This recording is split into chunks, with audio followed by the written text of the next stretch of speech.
إن الحمد لله نحمده ونصلي على رسوله الكريم أما بعد হেফাজতে ইসলাম বাংলাদেশ কর্তৃক আয়োজিত আজকের এই জাতীয় সেমিনারের সম্মানিত শ্রদ্ধাভাজন সভাপতি, মঞ্চে উপবিষ্ট হেফাজতে ইসলাম বাংলাদেশের কেন্দ্রীয় নেতৃবৃন্দ, জাতীয় নেতৃবৃন্দ, সমবেত সাথী ও বন্ধুগণ, আজকে 5ই মে 2013 সালের সেই 5ই মের কথায় জাতি কারবালার ইতিহাসকে যেইভাবে স্মরণে রেখেছেন, বদর, উহুদ, খন্দককে যেইভাবে জাতি ভুলে যায় নাই, গোটা বিশ্বের মুসলমানদের ইমানি কোন আন্দোলনকে যেমনি করে ভুলে যায় নাই, বাংলাদেশের সর্বস্তরের মানুষ 71-এর মুক্তিযুদ্ধকে যেইভাবে ভুলে যায় নাই, 25শে মার্চের কালো রাত্রিকে যেইভাবে ভুলে যায় নাই, ঠিক সেইভাবেই এই জাতি কিয়ামত পর্যন্ত শাপলা চত্বরের গণহত্যাকে স্মরণ রাখবে। আজকে যারা শাপলা চত্বরকে নিয়ে মিথ্যাচার করে, তাদেরকে পরিষ্কার ভাষায় বলে দিতে চাই, শাপলা চত্বরে গণহত্যা হয়েছিল। রাতের অন্ধকারে বিদ্যুতের লাইন কেটে দিয়ে পাখির মতো গুলি করে শত শত ইসলামপন্থী তৌহিদি জনতাকে তাহাজ্জুদরত, মুনাজাতরত, জিকিররত অবস্থায় যারা গণহত্যা করেছে, কিয়ামত পর্যন্ত জাতি যেমন তাদেরকে ভুলবে না, একদিন এই মাটিতে তাদের বিচার হবে।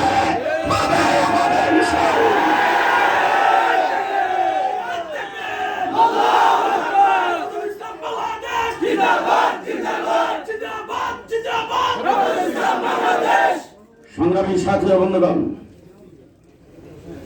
বিজ্ঞ প্রবন্ধকার বন্ধুবর হযরত মাওলানা প্রফেসর আফম খালেদ হোসেন অত্যন্ত সুচিন্তিত একটি প্রবন্ধ আজকের এই সেমিনারে উপহার দিয়েছেন। এই জন্য ওনাকে হেফাজতে ইসলামের পক্ষ থেকে ধন্যবাদ, মুবারকবাদ জানাচ্ছি। শিক্ষা জাতির মেরুদণ্ড। আজকের দিনে টকশোতে অনেক আলোচক, আমার দেশের অনেক বুদ্ধিজীবী বলে থাকেন শিক্ষা জাতির প্রাণ। কিছুদিন পূর্বে আমার দেশের মাননীয় প্রধানমন্ত্রী ছাত্রছাত্রীদের সামনে বক্তব্যে বলেছেন, শিক্ষাই সবচাইতে বড় সম্পদ। আমি জিজ্ঞেস করতে চাই, কোন শিক্ষা সবচাইতে বড় সম্পদ? গত রমজান মাসে ঢাকা ইউনিভার্সিটিতে যেইভাবে রং তামাশা হয়েছে, সাংবাদিকদের প্রশ্নে তারা বলেছেন রোজা রেখেছেন, তারপরেও এটাকে রোজা ভঙ্গের কোনো কারণ মনে করেন না, রোজার কোনো ক্ষতি হবে না। যেইভাবে রং তামাশা আমরা দেখেছি, আর কোন মুসলমান দলের কথা কোন সভ্য জাতি সেটাকে সমর্থন করতে পারে না। আজকে ধর্মীয় শিক্ষা না থাকার কারণে দেশ যারা পরিচালনা করেন, তাদের কেউ কেউ যখন বক্তৃতায় দাঁড়ায়, বক্তৃতায় বলে ঈদুল আজহার জানাজার নামাজ।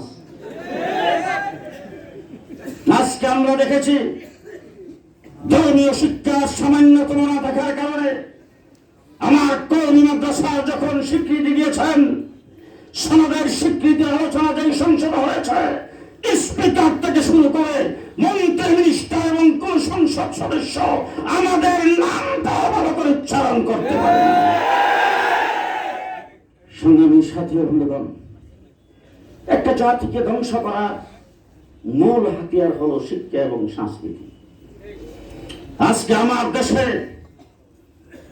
লাথি মেরে তাকে ইসলাম বিরোধী নাস্তিকার মুক্তদেরা এই দেশ থেকে ইসলামকে এবং সংস্কৃতিকে ধ্বংস করে দেশ নাস্তিকার মুক্তরে পরিণত করার জন্য এই দেশে শিক্ষা শ্রীবাস নিয়ে পায়তারা করছেন। আমরা যখন আওয়াজ করি তখন খুব সুন্দর একটা তদন্ত কমিটি বা সাব কমিটি গঠন করা হয়। আমাদের গ্রাম দেশে বলে শিয়ালের কাছে মুরগ পাখি। তাদেরকে দিয়ে সেই সাব কমিটি গঠন করা হয় যারা সেই পায়তারাগুলি করছেন। শরীফ থেকে শরীফার গল্পের জন্য সাব কমিটি গঠন করা হয়েছে। শুনতে পেরেছি রিপোর্ট দিয়েছেন এটা ইসলামের সাথে সাংঘর্ষিক, তার মধ্যে কিছুই নাই, কয়েকটা আকার ইকার পরিবর্তন করে দিলেই চলবে। পরিষ্কার ভাষায় বলতে চাই, ৯২% মুসলমানের দেশে মুসলমানদের ট্যাক্সের পয়সায় পরিচালিত স্কুল কলেজ ইউনিভার্সিটিতে মুসলমানের সন্তান পড়বে, উজুর ফরজ জানবে না, গোসলের ফরজ জানবে না, হালাল হারাম জানবে না, তা হতে পারে না। প্রত্যেকটা স্তরে ইসলামী শিক্ষাকে বাধ্যতামূলক করতে হবে। এই জন্য কমিশন গঠন করতে হবে।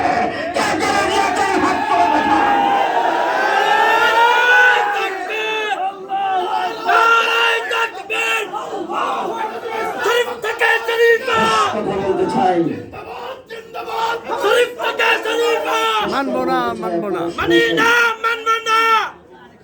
আপনারা শুনেছেন এবং আপনারা বুঝতে পেরেছেন এই নিয়ে আলোচনা করেছেন কোন দেশে বাস করি। এতদিন শুনতাম ভারতে বিভিন্ন জায়গায় মুসলমানদের উপর নির্যাতন হয়। ফরিদপুরের মধুখালীতে হেফজখানার 2 জন তরুণ ছাত্রকে হিন্দুরা পিটায় হত্যা করেছে। আজ পর্যন্ত সেটা কোন প্রকারের কারা হত্যা করেছেন, কেন হত্যা করেছেন সেই ডকুমেন্টস এখনো তৈরি হয় নাই। একটা লোক দেখানো তদন্ত কমিটি হয়েছে, লোক দেখানো ভাবে কিছু মানুষকে অ্যারেস্ট করছেন, কিছু মানুষের জন্য পুরস্কার ঘোষণা করছেন। পরিষ্কার বলতে চাই, হিন্দুরা এত সাহস কোথা থেকে পায়? মনে রাখতে হবে, হিন্দু ভাইদেরকে বলতে চাই, এইটা বাংলাদেশ সাম্প্রদায়িক সম্প্রীতির দেশ। আপনারা দেশে আপনাদের ধর্ম পালন করেন, কেউ বাধা দেয় না, কিন্তু মনে রাখবেন এটা গুজরাট নয়, এটা দিল্লি নয়, এটা ৭০-৯২% মুসলমানের দেশে বাংলাদেশ, বাংলাদেশ, বাংলাদেশ। সুতরাং সাধু সাবধান, সাধু সাবধান। ধর্মকর্ম পালন করছেন এদেশে নির্দ্বিধায়, আরামের সাথে কোনো বাধাবিঘ্ন নাই। যদি এইভাবে মুসলমানদেরকে বৃদ্ধাঙ্গুলি দেখান, এইভাবে যদি মুসলমানদেরকে হত্যা করেন, এইভাবে যদি মুসলমানদের উপর ঝাঁপিয়ে পড়েন, বাংলাদেশে মুসলমান কি করতে পারে সেটাও দেখা দেওয়া হবে ইনশাআল্লাহ। নাসরুন মিনাল্লাহ, ফাতহুন কারীম। অবশ্যই মুমিনিন। আসসালামু আলাইকুম ওয়া রাহমাতুল্লাহ।